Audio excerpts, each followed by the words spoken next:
Hello students, welcome to BTech 360. When someone asks you what is the first regional engineering college in this country, what is the name that you would get to? It is NIT Warangal.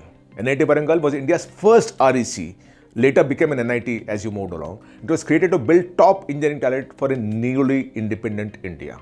Today it's one of the most respected NITs, known for academic rigor, strong alumni networks and consistent performance across core and emerging engineering disciplines. Now let's examine with the data of how NIT Warangal is performing in terms of the salaries that are being offered, the kind of companies that are coming for placement, and what should you do, what kind of rank should you get at a category level for you to be a part of NIT Warangal. Right? So before I move any further and before I start showing you data, please subscribe to BTech 360 if you've not already done that. It's important for you and it's also important for us to know that you appreciate the kind of work that we're doing. Right? And coming back to, as I keep showing data, I'll also have a couple of comments because I do see a lot of people, you commenting on some of my videos and I want to respond to some of those things. NIT Warangal was established in is the oldest NIT. So if you now look at it, it's about 67 years old. It's one of the oldest NITs. It's an INI, which I've explained, it's an institution of national importance, spread over 248 acres. Total students is 4,056, of which 78% are boys and 22% are girls, right? And 45% come from the outside the state and 46% within the state, and about 9% come from outside the country also. This typically happens in Andhra, Telangana because a lot of students come through the NRA quota or those kind of quota to be a part of an institution because a lot of people have settled outside, mind you. So that seems to be happening very clearly here, right? And you also have the DASA counseling and all, right?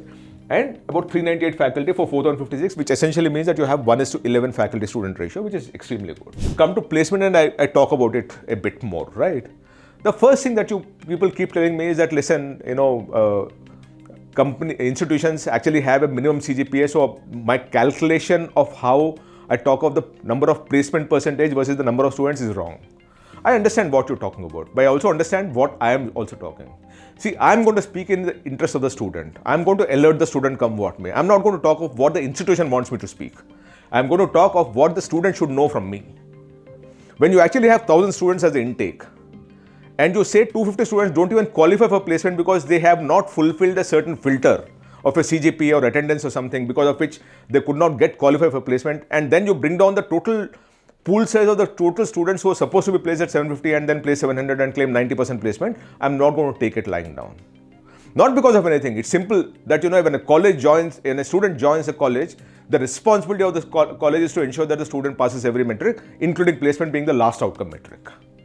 Passing the examination also, in a certain sense, I do understand that student is responsible, accountable and all those things. But to shirk the responsibility away or take the responsibility away from the college completely is also wrong. Right? Assume for a moment that a particular college, 1,000 students are admitted and all 1,000 students are sitting for placement. And another one, 30% students are not even sitting for placement or they're disqualified for placement. How would you look at these two numbers? Because this guy also will talk of 95% placement and this guy will also talk of 95% placement. The issue is simple, that in a college, a responsible college will also take responsibility of ensuring that the student performs to a certain extent so that they can actually sit for placement, that being the last outcome. And assuming here 30% students are not able to qualify for placement also, then still there is something wrong with the institution, right? Which is what I'm talking about. I am simply saying that there is an accountability that has to be apportioned or attributed to the institute also, as much as there is a pain and loss that happens to a student when the student doesn't get placed. So which is where I actually have a problem with some of the arguments that you're putting up. I understand the CGPA and I understand the minimum and I understand how the placement committees work and all, but I am going to alert the student of how things function. If you have a problem, keep that problem with yourself, it's not with me. Now coming back to the whole thing of how the students are performing at this point in time. Now when you look at it, this data is from NIRF, which is National Institutional Ranking Framework, which is a Government of India thing. It goes to the Ministry of Education, it's signed on an affidavit. So to a certain extent, this data is more authentic than any other data which is in the marketing brochure of the institution. So we take that data. When we look at that data, of the 1,025 students who are admitted in 21 and passed out in 24, it's typically 1 year old is what we get data when it's authentic, when it is filed with the government, right? 1,025 students were admitted, 909 students passed out. Graduated rather, right? When you look at that data, you actually are looking at about 116 students who either dropped out or failed or took a drop year or some such thing, that bothers me, right? Because students who are admitted is 1025, but students who graduated is only 116. So 116 students, graduate is 909, which is about 90%, but almost 11% students are not even graduating, which is a botheration for me. Of this 909, only 650 were placed. Now, if I would take it from here, the percentage of placement is about 65%, 64%. But of course, people will say, no, Mahesh, you should not talk about it. You know, you're trying to exaggerate. Yes, I'm exaggerating. If I'm taking by the admitted students, the placement percentage is only 64%, right? But let me for a moment say, I agree with you that it should not be 64%, it should be more because students failed and all, right? The number of students who are opting for higher studies is 93, right? And the number of students who are placed is 79.66%. That's about close to 80%, which has fallen from 88%. So there is a 10% fall in the placement percentage itself from the previous year. What is 88 become 80 is about a 10% fall, right? And the median salary has fallen from 15 lakh to 14.2 lakh. In fact, it was earlier 15.92 lakh, which fell down to 15 lakh, and now it's falling down to 14.2 lakh. So very clearly, the placement percentage is falling and the median salary also is falling as far as NIT Warangal is concerned. Now, it might be because of some of the branches that they're not able to perform well, or the companies that are supposed to recruit students from certain branches are not happening, or the median salary there is falling. I don't know those reasons. That we will talk as we move along. But at an overarching level, at a macro level, when I see the data, that's what it is. I'll show you some of the data which is very interesting for you, right? Now, this is marketing brochure data that we're talking of, where NIT Warangal talks of how they're at a branch level what happened. Like in civil engineering, they actually have the highest as 34.1 lakh and the lowest at 5 lakh. And median at 8 lakhs, average at 9.75 lakh. Right? These are of the students who actually were placed. We're still not talking of students who are not placed or sat for placement or not placed or did not even qualify for placement. We'll come to it later. Right? I want you to understand why I keep driving at the number of students who graduated, number of students who admitted, and number of students who were placed, because it's very important for you to understand this entire hierarchy, entire structure of how the placement is calculated, so that you are aware. Because a college can say 100% placement, but only say of the 100 students they admitted, only 20 qualified for placement. I am placing all the 20 students. Is that fair? That is the question that I am always coming to, because there are some institutions where all the 100% students qualify for placement, and there are some institutions where only 30, 40, 50, 70, 80% people qualify for placement. That bothers me. It's a big red flag for me. Right? Now, anyway, coming back to the thing, this is from the marketing brochure. For CS, 53.28 was the highest salary, 6 lakhs is the lowest salary. Remember, 6 lakhs. 20 lakhs is the median salary, and 22.63 being the average salary. For EEE, 53.28 is the highest salary, 6 lakhs is the lowest salary, 16 lakhs is the median salary, 17.59 lakh is the average salary. ECE, 64.3 is the highest salary, 5 lakhs is the lowest salary, 18 lakhs is the median salary, and 20.8 lakh. Now, whenever you have 64.3 kind of a number, you suddenly have the average jumping, always remember that. And in mechanical, 34.1 is the highest salary, 5.04 is the lowest salary, 12.46 is the median salary, and 12.57 is the average salary. So this is as per the institute brochure. I keep saying this is the institute brochure that is talking, right? Now, let me show you some data. We filed an RTI and wanted to understand this entire complication of what the data is and how many students sat for placement and all, right? Now, when we look at that data, the total number of students is so much. In CS 167, in total eligible 137. So you actually have 30 students who are not eligible for placement in CS itself, right? Now, why 30 students were ineligible for placement? I don't know that. Of the 137, 130 students were placed, and they claim a 94.89% placement percentage for CS branch. Similarly, for ECE, 130 students were made eligible out of the 155, right? And 111 were placed, so they claim 85.38%. The problem is this for me. If you look at this number, I think the total comes to about 980, 990, right? Right. Of this, the number of students who were made eligible for placement is only 806. 19% of the students in NIT Warangal were made ineligible for placement. I'm not even talking of now graduated and all. These are all graduated, mind you. We are talking of students who graduated. So now look at the structure of these numbers. You have a certain number of students who were admitted, a certain number of students who graduated, there would be a drop between these two also. In the earlier number I have shown you about 11-12% is a drop of students who passed, right? Now from there, of the graduated, the number of students who could qualify to sit for placement has also come down, right? And from here, when I go further down, you actually see that only 690 students or something was placed. And that is a problem for me. Now you look at another number that I'll show you, which is very interesting. For example, you take biotechnology. The total eligible, total students was 77, right? Of which the number of students who were eligible for placement was 53. So 24 students were not even made eligible for placement. Of the 53, only 33 were placed. And the placement percentage is 62.26. Now if you want to do this 33 on 77, it's 40% placement. And that is what bothers me. I'm not saying that what they're doing is completely wrong. All I'm saying is you must consider that there is gap between how many went in, how many were eligible, how many were placed. The story is all there. And they'll also push in one more layer here, which is saying a lot of students prefer to move for higher studies. The higher studies things doesn't happen when you're actually able to place students. That also we've seen, right? So if you now look at this whole thing, you actually see here 95% students were were placed in CS, 85% in ECE, EEE 96% students were placed, mechanical 85% were placed, chemical 83% were placed. That's all fine. But when you look at this number, you'll suddenly realize a big thing out here, that of the the number of students who qualified for placement, right, suddenly falls. Here, it's fine, but as you keep going down the core engineering branches, you suddenly see that it's exploded in terms of the number of students who are not eligible or not made eligible for placement also, and that bothers me. Right, like here if you see 113 and 88, you actually need to understand why this happened. And for me, it's a very clear case of how things are moving in terms of certain branches where the institution is not able to place them. So what they do is they push them out of the placement process itself by creating an artificial barrier. And that artificial barrier holds. Now just imagine the kind of trauma that the student goes through just because he's not even been made to eligible for placement. He was not even given a fair shot.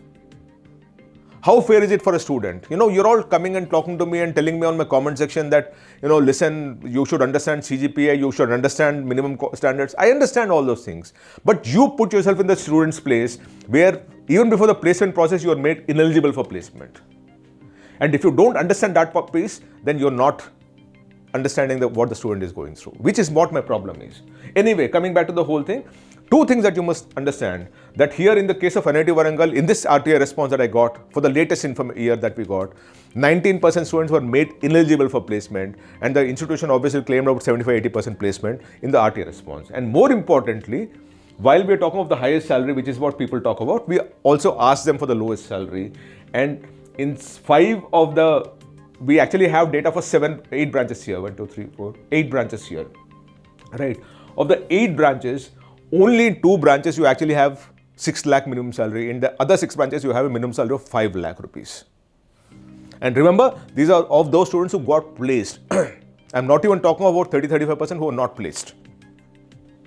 If you take from the graduated to down level, about 30-35% students were not placed. Of the students who got placed also, of the 65-70%, you actually have this being the minimum salary that we come to. This is the reality that you must acknowledge, understand and work towards. Because all I'm telling you students is this: you getting into NIT Warangal doesn't assure you on anything. It doesn't guarantee you anything. It doesn't guarantee you the 20 lakh, 25 lakh that they keep claiming as the average salary.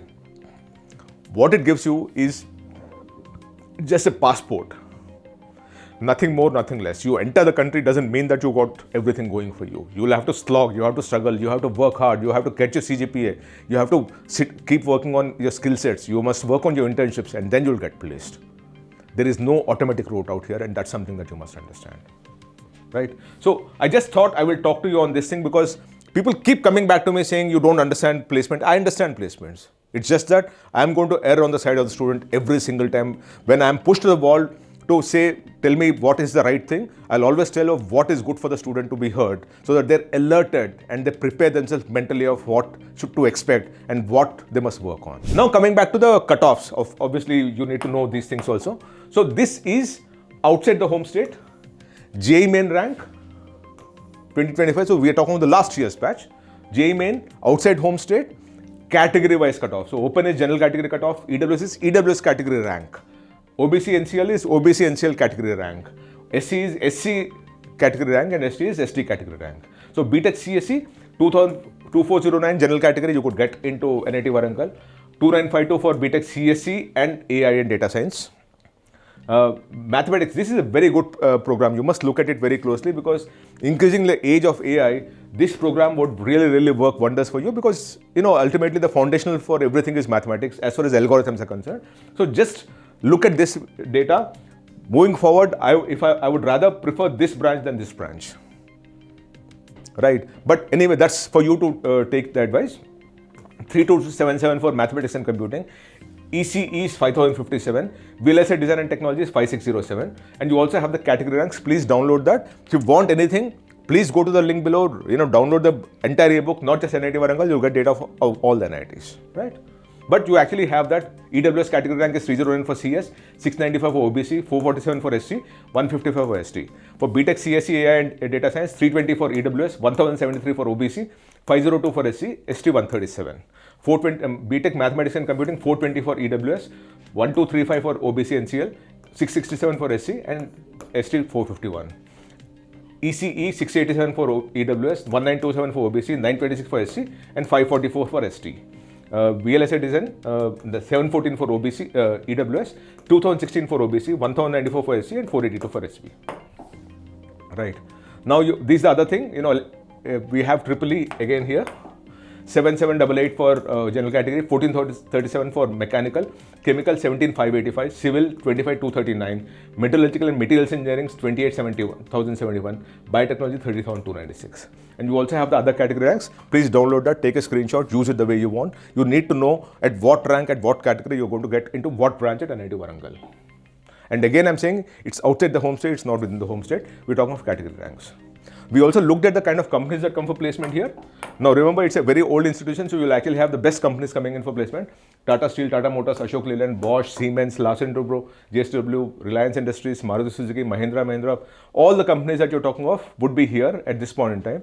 I think there are a few companies that are missing here. Let me show you in the thing here, right? I think one layer of companies, your tech companies also go for placement. That is missing there, so I just wanted to show you that.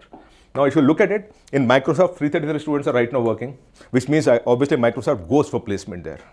Only then you will actually have so many students working. In Deloitte, 131 students are working. And at some point in time, 500 students worked, which means they joined Deloitte, moved on for better careers. But at this point in time also, 134 students are right now who studied NIT Warangal who are working there. 58 students are working in EY.